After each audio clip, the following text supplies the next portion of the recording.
नमस्कार, मैं हूं मोनिका जायसवाल और आप देख रहे हैं इंडिया न्यूज। और आइए रुक करते हैं फटाफट खबरों की ओर। पुलवामा आतंकी हमले की आज दूसरी बरसी। 2 साल पहले आज के दिन पुलवामा में हुए थे आतंकी हमले में सीआरपीएफ के 40 जवान शहीद। 14 फरवरी 2019 को जम्मू कश्मीर के पुलवामा जिले में 22 साल के एक आत्मघाती हमलावर आदिल अहमद ने विस्फोटकों से भरी कार को सीआरपीएफ के काफिले से टकराया। इस आतंकी हमले की जिम्मेदारी आतंकी संगठन जैश-ए-मोहम्मद ने ली थी। इस आतंकी हमले के 12 दिन बाद भारतीय सैनिकों ने पाकिस्तान के बालाकोट में एयर स्ट्राइक कर बदला लिया था।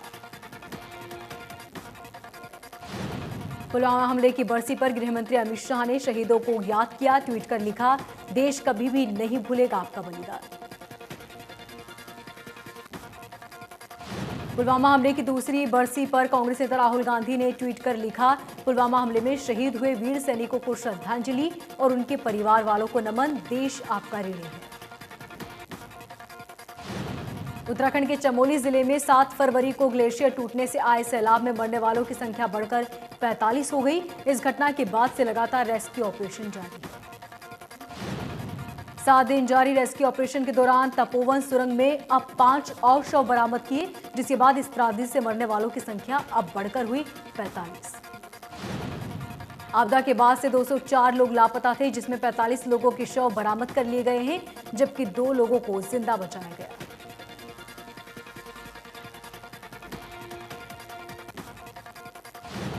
किसान आंदोलन के समर्थन में किसानों की महापंचायत का सिलसिला लगातार जारी। करनाल के इंद्री में आज किसान महापंचायत का आयोजन किया गया।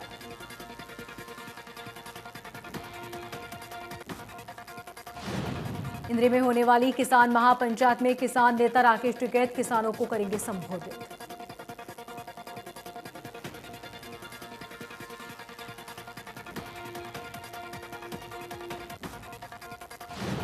गृह मंत्री अमित शाह से मुख्यमंत्री मनोहर लाल ने संसद भवन में मुलाकात की।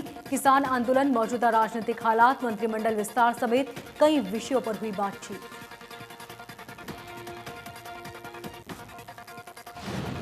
मुलाकात के बाद मुख्यमंत्री मनोहर लाल ने कहा कि गृह मंत्री अमित शाह से संगठनात्मक विषयों पर संगठन से जुड़े किसान आंदोलन पर चर्चा हुई। संगठन के कामों की गति मिली, इस विषय पर हुई बातचीत।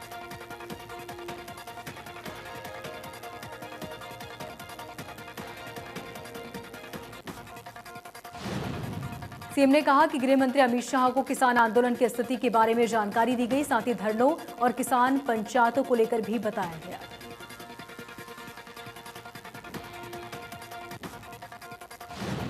जो भी आंदोलन भविष्य में पब्लिक प्रॉपर्टी को नुकसान पहुंचाएगा, उसकी भरपाई के लिए विधानसभा में कानून लाया जाएगा।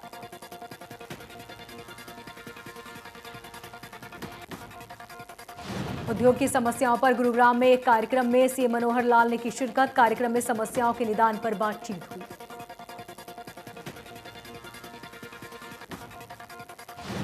मानेसर आईएमटी इंडस्ट्रियल एसोसिएशन ने किया कार्यक्रम। उद्योग को बढ़ावा देने के लिए उद्योगपतियों ने सुझाव दिए। सीएम मनोहर लाल ने कहा कि एचएमआरटीसी के पास फाइल लगी है, जल्द मेट्रो की दिक्कत दूर हो जाएगी। लोगों को जॉब के लिए जाना होता है नोएडा।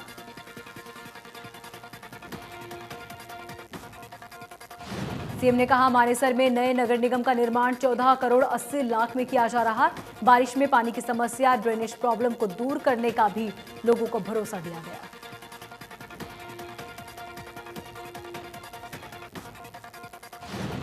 आईएमटी में महिला पुलिस थाना जल्द बनाने का भरोसा दिया।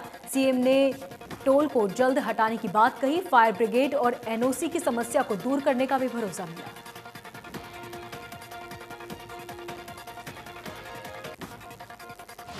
जेजेपी के राष्ट्रीय अध्यक्ष अजय चौटाला ने उप मुख्यमंत्री दुष्यंत चौटाला के इस्तीफे की मांग करने वालों को जवाब दिया। कहा, कृषि कानून पर दुष्यंत चौटाला के इस्तीफे के अगर कोई फर्क पड़ता है तो उनका इस्तीफा मेरी जेब में है, जिसे मैं कभी भी दे सकता हूं।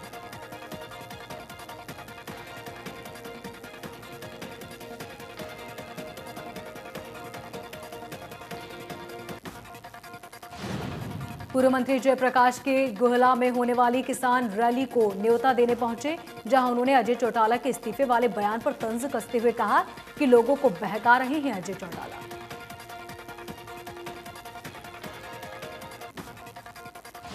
इस दौरान जयप्रकाश ने कहा कि डिप्टी सीएम दुष्यंत चौटाला अपने दादा और चाचा से सीख लें।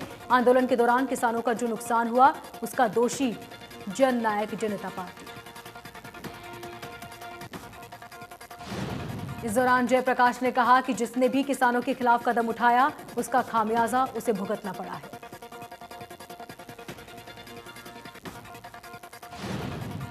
बरवाला के भगत सिंह चौक पर कांग्रेस ने किसान सम्मेलन का आयोजन किया, जिसमें बतौर मुख्य वक्ता के तौर पर कांग्रेस प्रदेश अध्यक्ष कुमारी शैलजा ने शिरकत की। इस किसान सम्मेलन में कुमारी शैलजा ने कहा कि बीजेपी सरकार जो 3 कृषि कानून लाई है वो किसानों के लिए घातक है, सरकार उन्हें वापस ले।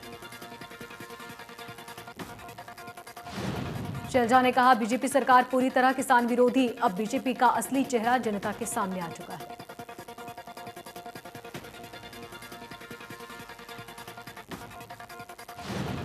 किसानों की मौत पर दिए बयान पर जेपी दलाल ने अब खेद जताया। जेपी दलाल ने कहा किसानों के साथ उनकी संवेदनाएं हैं और रहेंगी।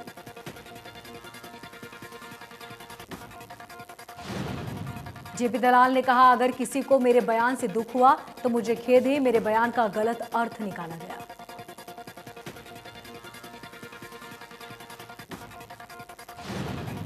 बता दें आंदोलन के दौरान मरने वालों पर कृषि मंत्री जेपी दलाल ने कहा था मरने वाले अपने आप मरे हैं, घर पर भी मरते, 1,00,000-2 लाख में से 200 लोग घर में ही मरते हैं।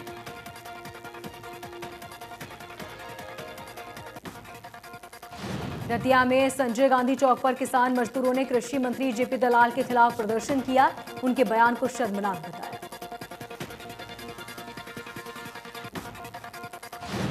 प्रदर्शन कर रहे लोगों ने कहा कृषि मंत्री के बयान की कड़े शब्दों में निंदा करते हैं, कृषि मंत्री ने किसानों को ठेस पहुंचाई।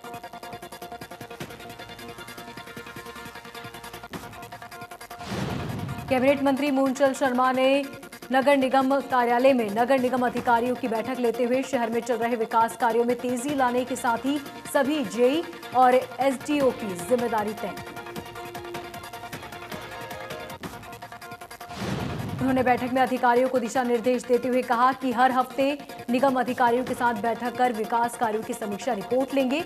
शहरवासियों को मूलभूत सुविधाओं के लिए कोई परेशानी न हो, इसके लिए सभी अधिकारी अपनी जिम्मेदारी से काम करें। यमुनानगर में सीटू के बैनर तले सैकड़ों की संख्या में मजदूरों ने जिला सचिवालय के सामने जोरदार प्रदर्शन किया। किसी भी अप्रिय घटना से निपटने के लिए भारी पुलिस बल तैनात रहा।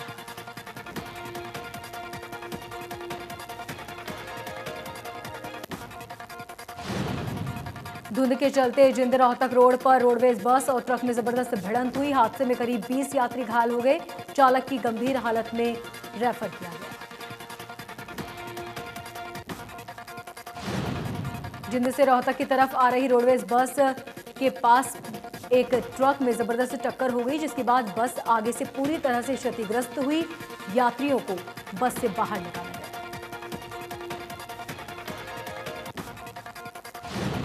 भिवानी में विधिक सेवाएं प्राधिकरण के चेयरमैन और जिला जज के निर्देश पर सड़क हादसों से बचने को लेकर सेमिनार का आयोजन किया गया।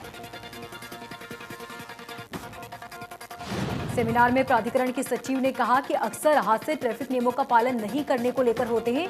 हादसों में घायल की जान बचाएं, पुलिस की कार्रवाई से न डरें।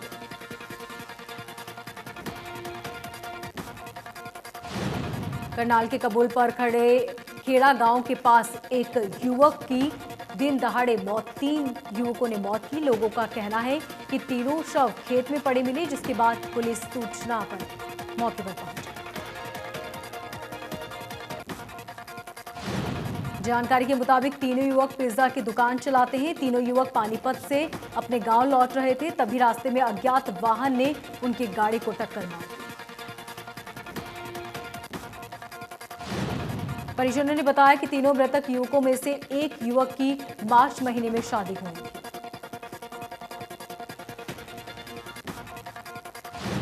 चरखी दादरी में हिसार जा रही रोडवेज की एक बस धुंध के चलते डंपर से जा टकराई। इस हादसे में 1 दर्जन सवारी घायल हो गए। घायलों में बस का ड्राइवर भी शामिल है, जिसका पैर टूट गया। वहीं डंपर चालक के सिर पर चोटें आई।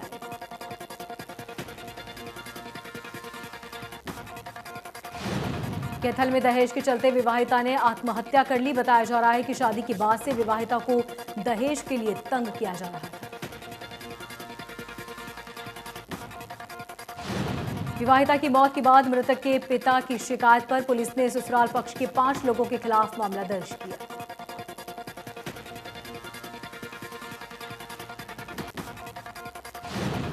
डबवाली में 2 महीने पहले हुई गौशाला में हुई गौ सेवादार की हत्या के मामले में पुलिस को हत्यारों का सुराग मिला है।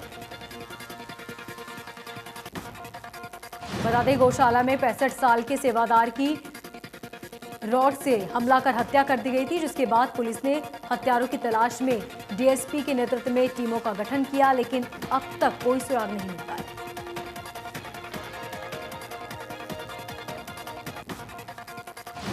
फरीदाबाद में रेत माफियाओं के हौसले बुलंद हो रहे हैं। अवैध रूप से यमुना रेत लेकर जा रहे लोगों को जब पुलिस ने रोकने की कोशिश की तो पुलिस पर ही उल्टा हमला कर दिया गया, जिसमें 2 पुलिसकर्मी घायल हुए। दोनों पुलिसकर्मी चांदपुर चौकी में तैनात हैं, जिन्हें इलाज के लिए अस्पताल में भर्ती किया गया। सभी आरोपी अभी पुलिस की गिरफ्त से बाहर हैं। एसपी का कहना है कि अवैध खनन माफियाओं के खिलाफ मामला दर्ज किया गया है।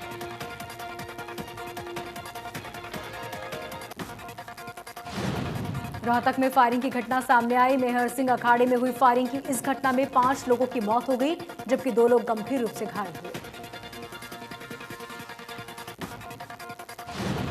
घटना की सूचना पाकर पुलिस टीम मौके पर पहुंची। घटना के पीछे वजह पुरानी रंजिश बताई जा रही है। मौके पर पहुंची पुलिस टीम ने मामले की जांच शुरू की। मरने वालों में कोच और उसकी पहलवान पत्नी भी शामिल। इसके अलावा गोली लगने से कोच का बच्चा और एक अन्य पहलवान गंभीर रूप से घायल हो गए। दोनों की हालत नाजुक बताई जा रही है। शुरुआती जांच में सामने आया कि कुश्ती में चयन को लेकर गांव बड़ौदा निवासी कोच और जाट कॉलेज के पास अखाड़ा संचालक के बीच विवाद चल रहा था और इसी विवाद के चलते उसने वारदात को अंजाम दिया।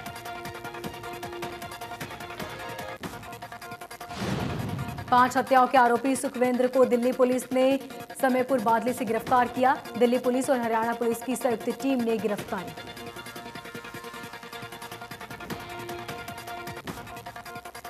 रोहतक के अंदर 5 लोगों की दिन दहाड़े हत्या के बारे में अशोक अरोड़ा ने कहा कि आज हरियाणा प्रदेश का कानून व्यवस्था दिन ब दिन बिगड़ती जा रही है। दिन दहाड़े 5 लोगों की मौत हुई।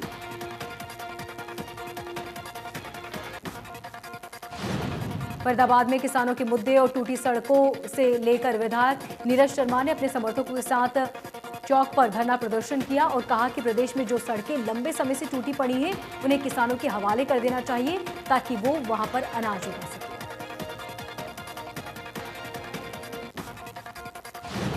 अंबाला की मेयर शक्ति रानी शर्मा बसोली में नगर खेड़ा पहुंची, जहां मेयर ने पूजा अर्चना की। बसोली गांव पहुंचने पर ग्रामीणों ने मेयर शक्ति रानी शर्मा का जोरदार स्वागत किया। आपको बता दें, ग्रामीणों ने शक्ति रानी शर्मा को पूजन का न्योता दिया। पलवल में हुडा सेक्टर 2 चौक पर स्थित सुबह जिम करने आए युवक को बाइक सवार नकाबपोश युवकों ने गोली मारकर फरार हुए, जबकि उसका दूसरा साथी बाल बाल बचा। लहूलुहान हुए युवक को उपचार के लिए सिविल अस्पताल में दाखिल कराया गया। गोली चलने की सारी वारदात जिम के गेट पर लगे सीसीटीवी कैमरे में कैद हुई।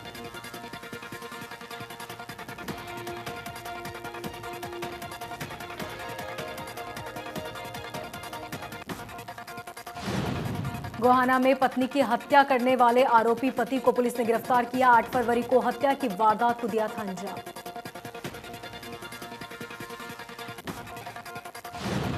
पुलिस ने अब इस मामले में आरोपी पति विकास को गिरफ्तार कर अदालत में पेश कर 2 दिन की पुलिस रिमांड पर लिया। अभी तक की पूछताछ में खुलासा हुआ कि विकास ने अपनी पत्नी का पहले गला दबाकर हत्या की और उसके बाद शव को ठिकाने लगाया।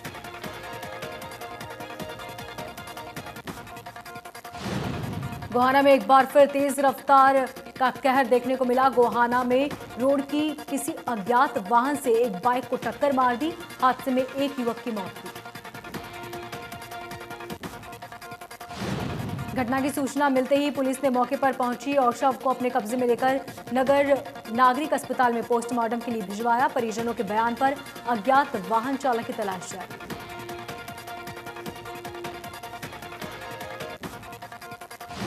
नरवाना में चोरों ने इलेक्ट्रॉनिक दुकान पर ताला तोड़कर 12 लाख रुपए का सामान चुरा लिया और फरार हुए। दुकान में लगे सीसीटीवी कैमरे में चोरी की सारी वारदात कैद।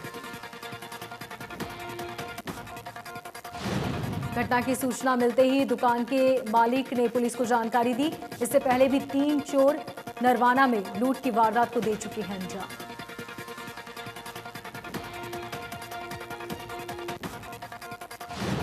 सर्व कर्मचारी संघ के आह्वान पर कर्मचारियों ने बड़खल की विधायक सीमा के घर पर प्रदर्शन किया और इस दौरान बड़ी संख्या में कर्मचारी इकट्ठा होकर विधायक के आवास पर पहुंचे और उन्हें अपनी मांगों से अवगत कराया।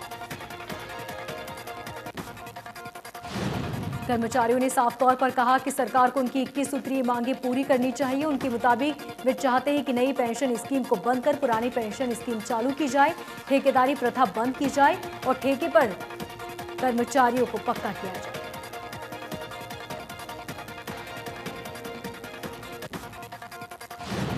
वहीं क्षेत्रफल के हिसाब से नई कर्मचारियों को भर्ती की जाए जिससे कि सफाई व्यवस्था अच्छी बनी रहे। कर्मचारियों ने साफ तौर पर कहा कि जिन कर्मचारियों का वेतन नहीं मिला, चाहे वो स्वास्थ्य कर्मचारी हो या टूरिज्म से जुड़े कर्मचारी, किसी भी विभाग से जुड़े, उन्हें तुरंत वेतन दिया जाए।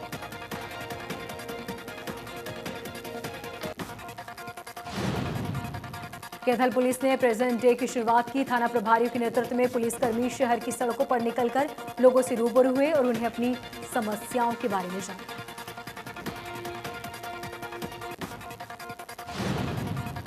एसएचओ ने बताया कि पुलिस प्रेजेंटेट का मुख्य उद्देश्य लोगों के बीच पुलिस की मौजूदगी दर्ज कराना है। पुलिस की पहल को लोगों के से अच्छा फीडबैक मिल रहा है।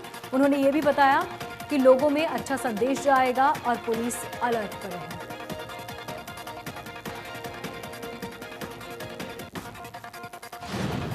रेवाड़ी में शहर को आवारा पशु मुक्त करने को लेकर नगर निगम परिषद के दावे फेल होते साबित हो रहे। नगर परिषद ने एक पशु को पकड़ने के लिए 1600 रुपए खर्च किए। अब तक 1300 पशु पकड़ने का दावा किया। नगर परिषद के रिकॉर्ड के मुताबिक नगर परिषद ने आवारा पशुओं को पकड़ने के लिए 2,80,000 रुपए खर्च कर दिए। बावजूद इसके शहर की तस्वीर आवारा पशुओं से मुक्त होती नजर नहीं आई।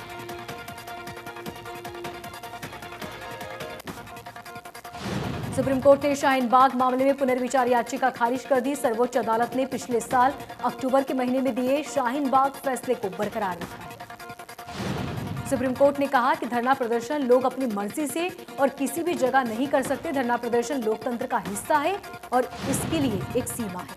पिछले साल सुप्रीम कोर्ट ने फैसला दिया था कि धरना प्रदर्शन के लिए जगह चिन्हित होनी चाहिए। अगर कोई व्यक्ति या समूह इससे बाहर धरना प्रदर्शन करता है तो नियम के मुताबिक उन्हें हटाने का अधिकार पुलिस के पास है। झज्जर के गांव में तेज गति से आ रहे एक सैनिक को अज्ञात वाहन ने कुचल दिया। हादसे में सैनिक की मां को गंभीर चोटें आई, जिसे बेहोशी की हालत में अस्पताल में भर्ती कराया गया। भिवानी में पुलिस के द्वारा दृश्यता अभियान चलाया गया, जिसके तहत सभी थाना प्रबंधकों, चौकी इंचार्ज और पीसीआर द्वारा वाहनों की पड़ताल की गई, जिसमें पुलिस द्वारा स्पेशल नाके लगाकर वाहनों की चेकिंग की गई। पूर्व स्पीकर रघुवीर ने हरियाणा की भाजपा जेजेपी संगठन सरकार पर जमकर निशाना साधा। कहा, सरकार में बैठे नेताओं को समझना चाहिए कि लोकतंत्र में जनता सुप्रीम होती है और उसे जनता की बात सुननी चाहिए। उन्होंने कहा कि जब जनता की बात सुननी नहीं जाती तो फिर सरकार में बैठे नेताओं को जनता की नाराजगी झेलनी पड़ती है। यही वजह है कि आजादी के 70 साल के इतिहास में पहली बार ऐसा हुआ जब सरकार को जनता की भारी विरोध झेलना पड़ा। मुख्यमंत्री मनोहर लाल ने संघर्ष समिति के सदस्यों को आश्वासन देते हुए कहा कि जिला मुख्यालय नारनौल में रहेगा। मुख्यालय को स्थानांतरित करने का सरकार का कोई इरादा नहीं। इसके लिए लोगों को किसी भी तरह की चिंता करने की जरूरत नहीं।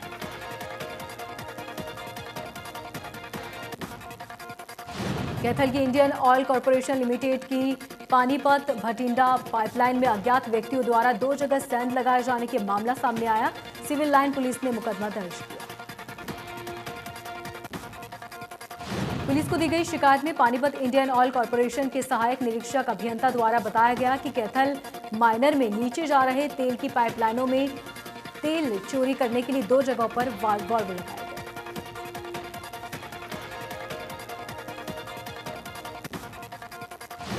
यमुनानगर में परिवहन विभाग द्वारा 18 जनवरी से 17 फरवरी तक राष्ट्रीय सुरक्षा माह मनाया जा रहा, जिसके चलते ट्रक, मैक्सी, कैब ड्राइवर को यातायात नियमों के बारे में जानकारी दी जाए।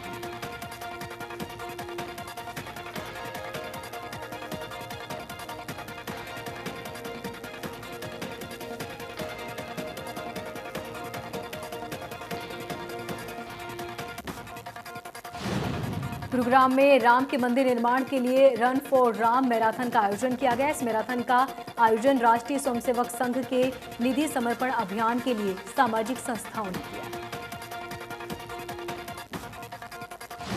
रन फॉर राम मैराथन का आयोजन सेक्टर 19 लेजर वैली पार्क में शुरू हुआ। ये मैराथन 5 किलोमीटर लंबी रही और इस दौरान लोगों ने मंदिर निर्माण में सहयोग देने का प्रण किया।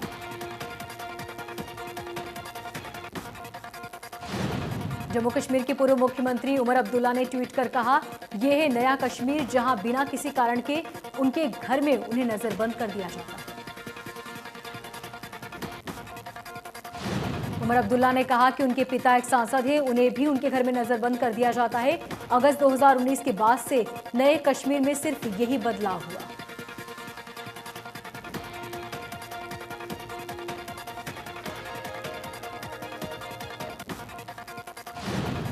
आंध्र प्रदेश में एक बस और ट्रक में जबरदस्त भिड़ंत हुई, जिसमें 13 लोग घायल हुए।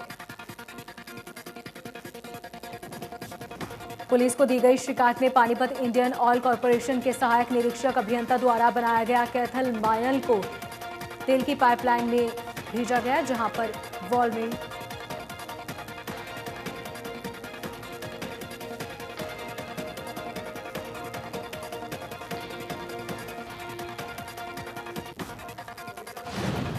फिर बढ़ी तेल की कीमतें। पेट्रोल और डीजल के दाम में करीब 30 पैसे की बढ़ोतरी हुई। अब तक दिल्ली में 1 लीटर पेट्रोल की कीमत में 88 रुपये 70 पैसे की बढ़ोतरी की गई। दिल्ली एनसीआर में सुबह सुबह फिर छाया धुंध। धुंध के चलते वाहनों की धीमी रफ्तार। सोनीपत, फरीदाबाद में भी कोहरे की वजह से वाहन रेंगते नजर आए। टीम इंडिया के बाद बल्लेबाजी करने उतरी इंग्लैंड की टीम में लगे एक के बाद एक 5 झटके। भारतीय गेंदबाजों ने इंग्लैंड में 5 विकेट चटका। टीम इंडिया और इंग्लैंड के बीच चेन्नई में चल रहे दूसरे टेस्ट मैच में भारत की पहली पारी पूरी। भारत ने बनाए 329 रन।